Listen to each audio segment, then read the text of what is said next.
حين محل البلاء جئت إليك ذليلا أناجي من لي غيرك ربي يسمع مني شكواي. Kedua yaitu kebinekaan Indonesia dengan judul Negeri yang Harmoni. Kata kunci kita kali ini adalah bahwa budaya toleransi harus selalu diupayakan untuk dapat dipraktekkan melalui sikap dan keteladanan di segala ruang untuk menjaga keutuhan dan kesatuan negeri kita tercinta. Baik, pencapaian yang ingin dicapai setelah kita membahas topik yang kedua yaitu yang pertama, kita mampu memahami makna toleransi serta mampu mempraktekannya dalam kehidupan berbangsa dan bernegara. Kemudian kita dapat menganalisa apa saja penyebab kerentanan terhadap kebinekaan. Kemudian yang terakhir adalah kita juga mampu mengetahui nilai-nilai dalam profil pelajar Pancasila dan mempraktekannya dalam kehidupan sehari-hari. Untuk memulai topik yang kedua ini, saya ingin bertanya ke Akang Teteh sekalian, apakah keluarga Akang Teteh berasal dari keluarga yang beragam? Jika iya, bagaimana caranya keberagaman itu tetap berjalan dalam satu harmoni?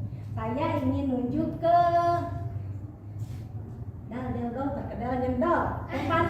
Teh Pani, silakan. Menurut saya kita itu harus saling menghargai, terus menghormati, dan saling menjauhi perbincangan yang tidak perlu. Oke, terima kasih, keren sekali. Kemudian siapa lagi ya? Teh Dewi. Sama seperti Teh Pani, kita harus saling menghargai, menghormati, dan tidak saling merendahkan. Keren sekali, terima kasih Teh Pani dan Teh Dewi. Nah, teman-teman, Akang Teteh semua, kita sepakat bahwa perbedaan, keberagaman yang kita miliki itu adalah kekayaan. Namun, mengapa masih sering terjadi gesekan akibat adanya perbedaan? Saya mau nanya ke Kang Ratli. Mengapa sering terjadi gesekan akibat adanya perbedaan? Karena kurangnya sikap saling menghormati dan menghargai perbedaan. Yes, keren sekali. Terima kasih Kang Ratli. Siapa lagi ya?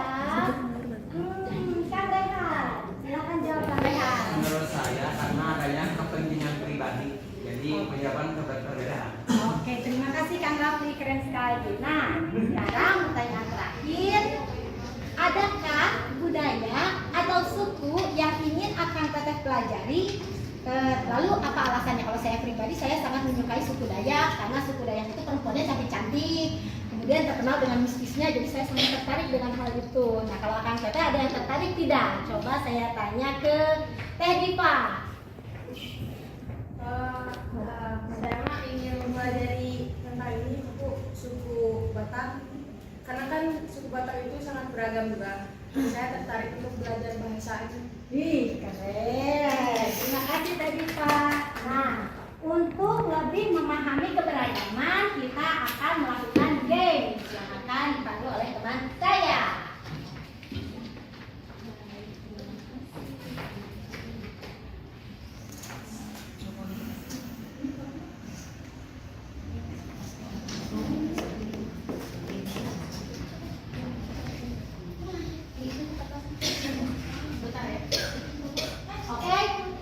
Pertama-tama kita milih dulu 4 orang. Siapa yang mau jadi volunteer? Oke, aja. Siapa lagi? Suku yang berbeda. Yang pertama ada suku Gopi. Suku Gopi ini cuma bisa bicara bahasa daerah, tidak bisa ngomong bahasa yang lain. Lalu profesinya sebagai petani. Nah, dan dia tidak bisa, ini kan gamenya itu game tentang pertukaran gitu ya, jual beli gitu ya.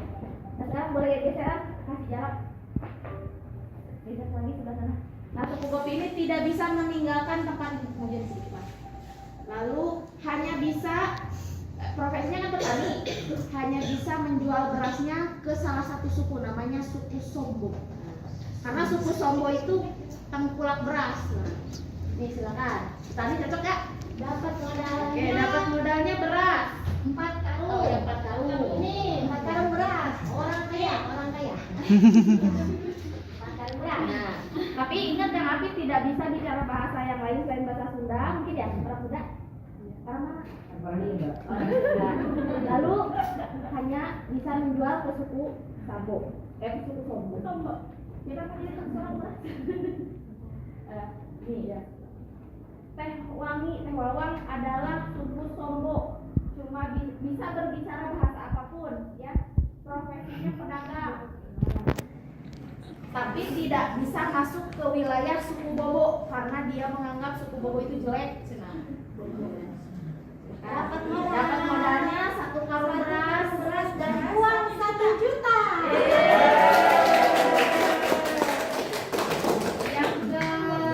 Yang ketiga, suku Musi namanya. Hanya bisa berbicara bahasa Inggris. Tapi membenci suku Gopi. Dia punya banyak uang.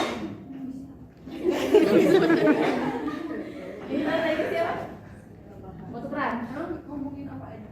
Ya tentang jual beli nanti jadi gamenya itu jual beli komoditas. Jadi karena suku Gopi itu kan petani, nanti dia setiap suku ini tuh punya target benda apa yang harus dia miliki, tapi dengan tata cara gamesnya itu ya tadi peraturan setiap suku. Siapa yang mau jadi suku Musi? Bu Dewi? Ya. Suku dapat apa? 1 kayu, 1 papan dan uang 3 juta. Uang lebih manis daripada marung. Lalu yang terakhir adalah suku Bobo. Suku Bobo itu tidak bisa bicara, hanya pakai bahasa isyarat. Dia adalah tukang kayu yang hebat, tapi tidak bisa masuk ke wilayah Sombo. Silakan. Dapat modalnya 4 papan dan 1 juta 4 papan dan uang 1 juta. حينما حل البلاء جئت إليك ذليلا أناجي من لي غيرك ربي يسمع مني شكواي من يستجيب الدعاء إلا الذي قد دعانا إليه من لي غيرك ربي معبود فيه رجايا لا تعاملني بذنبي يا جواد يا كريم إنني عبد ضعيف حظه لا يستقيم لا تحرمني ربي من لطفك العميم فسقامي تعبتني يا ربي الرحيم قل له كن فيكون قل له كن فيكون قل له كن فيكون قل له كن فيكون يا مجزلا بالعطاء لا حول لي كي أحال إليه من لي غيرك ربي يسمع مني شكواي يا من لقلبي شفاء من كل داء خلقت دواء من لي غيرك ربي يشفيني يا مولاي. Menurut Akang Teteh nih, ya, apa penyebab ada beberapa suku yang sulit untuk memenuhi kebutuhannya? Coba siapa yang mau jawab? Oke, sebutkan nama dalilnya.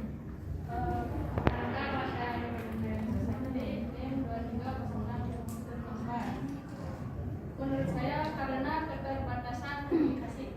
Oke, keren, terima kasih. Kemudian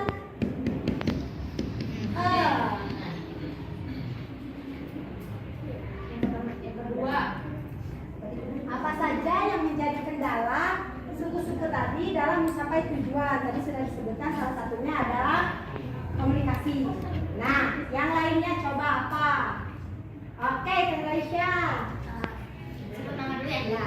Raisa Modia dan 3060185 karena syarat dari setiap sukunya jadi yang tercapai tujuannya. Oke, karena ada syarat-syarat tertentu yang membatasi pergaulan dari satu suku ke suku yang lainnya. oke. Terus menurut Akang Teteh ini Gimana caranya supaya kita itu bisa mencapai tujuan yang tadi ya, target yang ditetapkan? Aturan mana yang harus diubah kira-kira?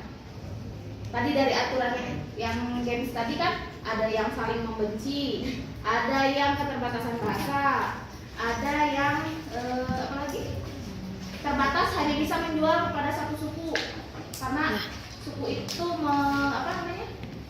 memonopoli perdagangan. Menurut Akang Teteh, bagian mana yang harus dirubah supaya tujuannya itu tercapai? Ada yang mau menjawab? Oh ya. Berarti keterhubungan kita terhadap diri kita itu yang harus kita pecahkan bersama gitu ya, masing-masing suku itu. Oke. Selanjutnya kita masuk ke dalam konsep. Oke. Sekarang kita masuk ke konsep yang pertama, yaitu makna toleransi, intoleransi, dan radikalisme.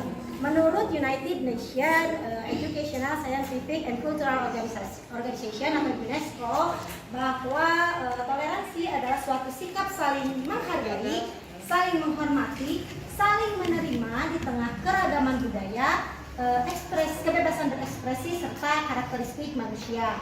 Kemudian intoleransi menurut Permendikbud nomor 82 tahun 2015 ayat 6, bahwa intoleransi adalah suatu tindak kekerasan atas dasar diskriminasi terhadap suku, agama, ras, dan antar golongan, di mana di dalamnya itu terdapat pembedaan, pengecualian, pembatasan, dan pemilihan berdasarkan sara yang mengakibatkan pencabutan, pengurangan pengakuan, pelaksanaan, serta perolehan hak asasi manusia dan kebebasan dasar atas asas kesetaraan. Kemudian ada juga radikalisme adalah sikap yang menentang salah satu dari 4 pilar kenegaraan, yaitu NKRI, Pancasila, Bhinneka Tunggal Ika, dan Undang-Undang Dasar 1945. Kemudian kita masuk ke konsep yang kedua, yaitu beragam praktek toleransi di berbagai pelosok negeri. Nah, ada beberapa kegiatan yang memperlihatkan toleransi yang ada di Indonesia. Yang pertama adalah kunjungan dari siswa Kristen, yaitu siswa SMP Yahya yang berkunjung ke SMP Muhammadiyah 8. Nah, program ini diberi nama Breaking the Wall. Di sini mereka berharap untuk dapat membuat jembatan pemahaman serta meruntuhkan tembok prasangka. Nah, kemudian untuk menumbuhkan toleransi di kalangan pesantren, jadi di dalam satu kamar itu tidak hanya terdiri dari santri yang dari satu tempat saja, melainkan dari berbagai wilayah, baik itu dari Pulau Jawa, dari luar negeri, dari Pulau Jawa sendiri. Nah, hal ini akan membangun kesadaran pentingnya menerima dalam keberagaman. Kemudian ada juga kegiatan yang dilakukan di Kabupaten Papua Barat, yaitu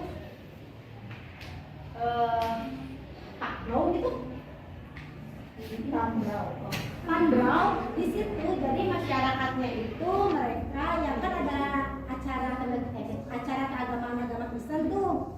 Tapi yang membantu untuk melaksanakan itu, yang membuat persiapannya itu adalah kawan-kawan dari agama Muslim. Nah, banyak sekali contoh-contoh toleransi yang ada di Indonesia, jangan jauh-jauh, bahkan contohnya sendiri ada di dekat kita. Mungkin akan mereka pernah tahu ya, kampung adat yang ada di Cilende. Nah, kampung adat Cilende itu setiap tahun ada acara serel tahun. Nah, acaranya itu diprakarsai dan dipanitiai oleh orang-orang suku asli di situ yang masih memegang agama kepercayaan, dan dibantu oleh masyarakat yang beragama Muslim. Mereka bekerja sama dalam perdamaian, dalam kesetaraan, jadi tidak ada saling merendahkan atau merasa unggul dari yang lainnya. Kemudian kita teruskan ke konsep yang ketiga.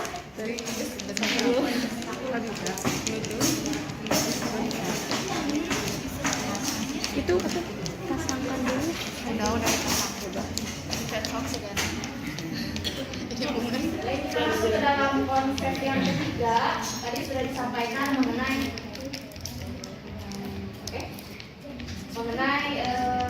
contoh sikap-sikap saling toleransi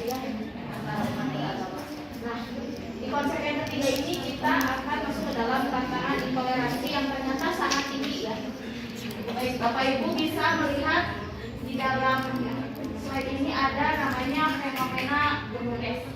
Fenomena gunung es ini berawal dari munculnya sikap intoleransi ya, dari prejudis, post critical thinking, fanatisme, dan lack of empathy. Jika sikap intoleran ini dibiarkan berlarut-larut, maka akan naik ke tahap radikalisme. Faktanya ternyata di siswa itu berpikir bahwa 37% siswa itu berpikir bahwa jihad itu adalah perang. Lalu 23% siswa itu berpikir bahwa jihad itu bom bunuh diri. Tentu saja ini pemikiran yang benar-benar salah ya. Lalu jika masalah radikalisme ini tidak diselesaikan, maka akan naik ke tahap selanjutnya yaitu violence extremism. Ini dibuktikan bukan hanya tentang agama ya. Jadi sikap-sikap intoleran ini bisa muncul ke dalam ISIS mungkin ya, organisasi teroris. Ada 800 dan ada 600.000 orang yang ternyata berkomitmen terhadap aksi radikal. Lalu juga ada contohnya 57 supporter bola meninggal sia-sia. Karena apa? Hanya mengagum-agungkan tim yang dia bela ya. Jadi jadi intoleran ini bisa berasal dari pemikiran manapun gitu ya, bisa itu entah dari agama. Mungkin kalau di negara Indonesia ini kan. Nah, untuk menghindari radikalisme ini kita masuk ke dalam konsep yang keempat yaitu hebat jadi moderat. Apa ini cari jalan? Nah, ini khusus untuk beragama ya. Moderasi ini tidak hanya digunakan untuk agama saja. Kita bisa bedakan moderasi beragama dengan moderasi agama. Kalau tidak sama agama tidak perlu dimoderasi karena kita sudah punya pegangan. Mungkin yang orang Kristen punya pegangannya sendiri, tidak perlu dimoderasi gitu ya. Orang Islam juga punya pegangan sendiri. Tapi kita bertemu di tengah dengan moderasi agama begitu ya. Moderasi beragama berarti cara beragama di jalan tengah sesuai dengan pengertian moderasi agama. Baik, kita lanjut ke konsep yang kelima. Masih konsep yang kelima tentang profil pelajar Pancasila. Akan maju membahas tentang profil pelajar Pancasila. Ada 6 indikator dalam profil pelajar Pancasila. Sebelumnya ada yang sudah mengetahui apa itu profil pelajar Pancasila? Ya. Belum? Profil pelajar Pancasila merupakan suatu gagasan baru dari kementerian untuk menerapkan banyaknya saling menghargai ya. Ada 6 indikator dalam profil pelajar Pancasila, di antaranya beriman, bertakwa kepada Tuhan, berakhlak mulia, mandiri, bernalar kritis, berkebinekaan global, bergotong royong, dan kreatif. Sebelumnya saya ingin meminta 3 orang untuk ke depan untuk mempraktekkan gerakan profil pelajar Pancasila. Ada yang mau? 3 orang aja. Kang Rehan, Bu Wawa ke depan. Kang Rehan, Bu Wawa, satu lagi siapa ya? Alisa. Satu lagi sama aku aja. Siap.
kebinekaan global menekankan pentingnya pelajar untuk menghargai dan menghormati keberagaman budaya. Contohnya keberagaman budaya misalkan perbedaan tadi warna kulit, bahasa, tinggi, pendek gitu ya, terus banyak lah. Lalu mandiri itu menekankan pentingnya untuk siswa agar memiliki kemandirian dalam berpikir, bertindak, dan mengambil keputusan dalam suatu permasalahan. Bergotong royong menekankan pentingnya pelajar agar meninggikan rasa bekerja sama, saling membantu. Lalu kreatif ini menekankan agar siswa memiliki daya cipta dan inovasi yang tinggi. Terakhir, bernalar kritis. Teori ini menekankan pentingnya pelajar untuk berpikir kritis.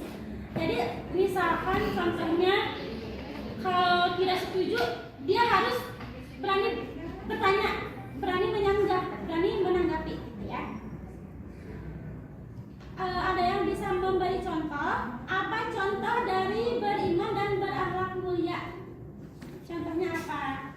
Kan tadi dan berakhlak mulia. Contohnya apa? Beriman dan bertakwa dan berakhlak mulia. Contohnya berarti ibadah kepada Allah, karena kata dari iman itu beriman. Iman itu adalah percaya terhadap Tuhan yang Maha Esa, gitu ya. Contohnya itu. Lanjut saja ke slide berikutnya. Nah, tentang batik pemersatu bangsa. Ya, kekayaan budaya Indonesia bukan hanya dalam bahasa, seni, tradisi, tetapi juga dalam fashion dan pakaian. Kebetulan di sini ada yang memakai batik, Kang Asep. Ya, Kang Asep.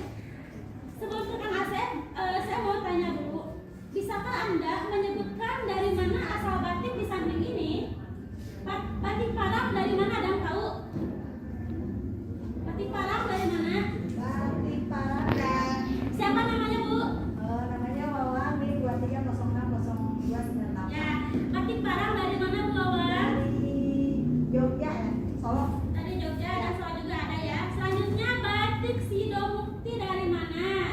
Jawa Tengah. Jawa Tengah, bisa. Lalu batik Kawung dari mana, batik Kawung? Dari Yogyakarta. Nah, lalu jika batik Megamendung dari mana? Cirebon. Kalau Cirebon kan termasuk Jawa Barat ya. Kalau tadi Solo, Yogyakarta itu Jawa Tengah ya. Lalu satu lagi batik 7 rupa dari mana? Pekalongan. Pekalongan. Nah, pintar, 100 buat Bu Wawan. Bisakah Anda menemukan 3 perbedaan? Lalu bisakah Anda menemukan 3 perbedaan dan persamaan dari setiap batik tersebut? Perbedaannya apa? Mungkin dari corak, warna, motif ya, coraknya motif kan gitu ya. Terus kan biasanya dari setiap motif atau corak dari batik itu memiliki nilai tersendiri. Artinya apa? Lalu lihat, ada Kang Asep memakai baju batik. Bagaimana dengan batik yang Anda pakai saat ini? Bisakah Anda jelaskan asal batik yang Anda pakai dari mana? Dari mana, Kang? Ini pasar baru ya, Kang ya. Dan apa makna dari batik yang Kang Asep pakai? Mungkin dari coraknya bisa dari warnanya dulu ya, dari warnanya mungkin lebih kalem, jadi supaya lebih elegan. Lalu dari coraknya kita lihat ada yang menyatu, ada juga yang bisa berbeda. Itu berarti filosofinya selain kita banyak perbedaan, kita juga harus bisa bersatu ya, gitu. Sudah, mungkin dari saya cukup sekian. Nanti jika tadi ada video tentang profil pelajar Pancasila. Nanti setelah nonton video ada pertanyaan. Nanti tonton dulu. Sudah, mungkin sekian dari saya. Saya kembalikan kepada moderator. Terima kasih akan Teteh. Kita sudah sampai ke akhir topik kedua. kami akan membagikan pada ini ya isi mengenai intisari yang sudah akan teteh dapatkan dari topik kedua ini. Nanti boleh di komputer di Jamboard itu ya. Ya, dibagikan, tolong dibagikan teteh. Bagikan intisari ya, intisari dari toleransi, intoleransi, radikalisme, hormati dan lain-lain. Nah, akan teteh ada quotes dari presiden kita yang pertama bahwa negeri kita Republik Indonesia ini bukan milik golongan tertentu, bukan milik satu agama, bukan milik satu adat istiadat tertentu, tapi negeri kita ini milik kita semua dari Sabang sampai Merauke. Demikian akhir topik kedua, kita lanjutkan ke topik yang ketiga. Dari topik yang ketiga, wassalamualaikum